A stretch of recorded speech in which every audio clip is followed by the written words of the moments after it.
Como nos cuenta Miguel Ángel, está todo establecido, es imposible volar con esa ceniza, pero luego, como bien dice él, pues existen matices, hay cenizas más densas, más ligeras, también hay que prever hacia dónde se va a mover esa nube de ceniza, ¿no?, para acabar de juzgar y ver en qué momento hay que cerrar el espacio aéreo. Miguel Ángel, ¿quiénes tienen que hablar, quiénes se tienen que poner de acuerdo para tomar esta decisión tan importante? Entran en juego muchas organizaciones, pero principalmente manda, yo pienso, Eurocontrol. Eurocontrol es a nivel europeo la organización que vela por la seguridad de la navegación aérea. Pero Eurocontrol también tendrá en cuenta, hay otra organización europea de reciente instalación, ya lleva años, pero realmente ha sido en esta década cuando se ha instaurado, que es la Agencia Europea de Seguridad Aeronáutica. También van a constatar información con ellas.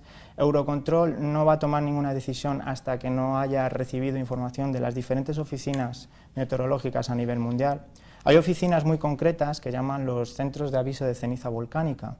Esas oficinas están constantemente estudiando las posibles erupciones de los volcanes y sus comportamientos de estas nubes a lo largo del espacio aéreo.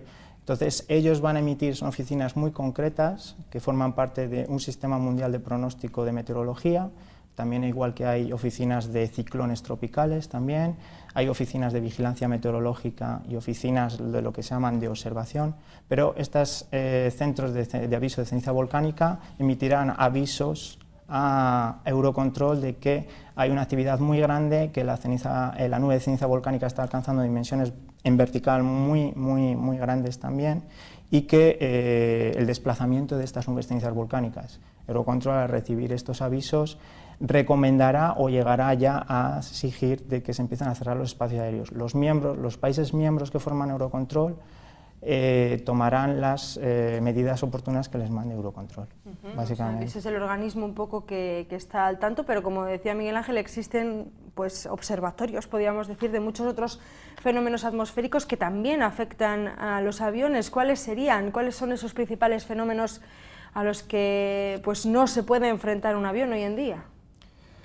Yo creo que lo más dificultoso hoy por hoy, en ese sentido, bueno, las nubes de ceniza volcánica, porque son bastante difíciles de detectar en el aire, pero sí desde tierra o a nivel de satélite ya en el espacio tenemos muchísimas observaciones. Pero, bueno, hay cantidad de ellos, en el sentido de, pues, tormentas tropicales, estamos hablando ya de huracanes, tormentas ya menos severas, también pueden llegar a afectar muchísimo al vuelo, lo que llamamos cizalladura. Son vientos que cambian en dirección e intensidad constantemente, no tenemos una orientación. Eso puede llegar a ser muy peligroso a la hora de aterrizar y despegar. De hecho, ese fenómeno meteorológico marca mucho el hecho de que un avión tenga que esperar o realice el despegue o el aterrizaje según en la fase que está. También tenemos engelamientos, por ejemplo, que es también que se añade capas de hielo en las estructuras del avión y finalmente provocarán que perdamos esa capacidad de sustentación que nos puede dar el avión. También podemos tener tornados, pueden llegar también a ser muy peligrosos. Las turbulencias también, que pueden venir asociadas por diferentes factores. Por ejemplo, en la capa límite donde suelen volar los aviones normalmente también suele haber asociada una gran turbulencia también. Y también habréis oído hablar alguna vez de lo que llamábamos los corrientes de chorro. Son unas corrientes de aire muy fuertes que pueden favorecer al vuelo o perjudicarle. Por ejemplo, estas corrientes de chorro son de una gran velocidad, pueden alcanzar velocidades de 200, 300 kilómetros por hora.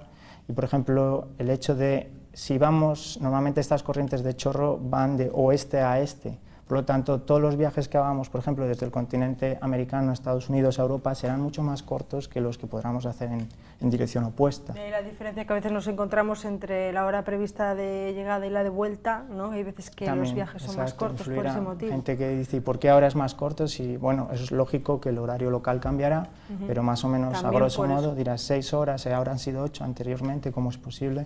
Estas cosas influyen, pero también estas corrientes de chorro son favorables, pero también tienen asociada cierta turbulencia también, entonces todo juega un papel. La lluvia fuerte puede llegar también a parar ciertamente los motores, si el agua entra mucho dentro de esas cámaras de combustión y demás, puede llegar a apagar lo que sería la llamarada que provoca la explosión y posteriormente la salida del chorro.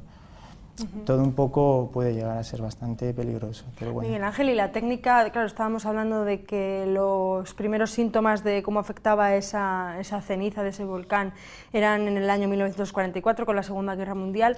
Desde entonces supongo que la técnica habrá avanzado mucho, obviamente, visualmente ya lo vemos, pero ¿eso ya ha conseguido combatir en parte ya estos perjuicios meteorológicos o todavía queda avanzar más? ¿Se puede avanzar más o hay determinados aspectos contra los que no se puede luchar?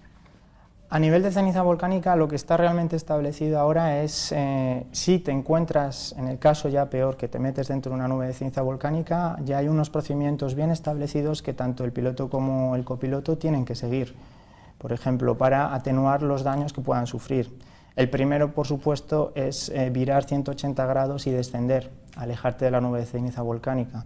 También se recomienda reducir la potencia para que la admisión de aire no sea tan grande y por tanto tampoco estemos ingestando tanta cantidad de ceniza y obstruyamos tanto el motor.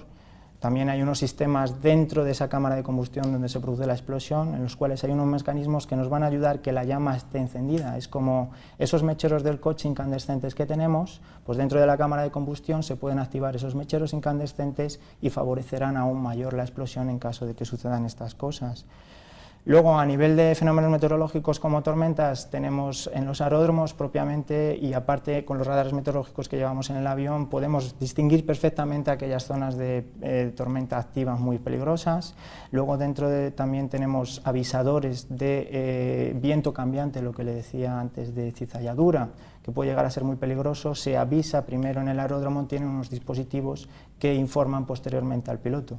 Los pilotos también tienen obligación de notificar a los diferentes centros de control aéreo en el momento que sufran un fenómeno meteorológico no pronosticado para avisar a las torres de control y que ellos avisen a posteriores aviones, localización, duración y tipo de fenómeno, por ejemplo.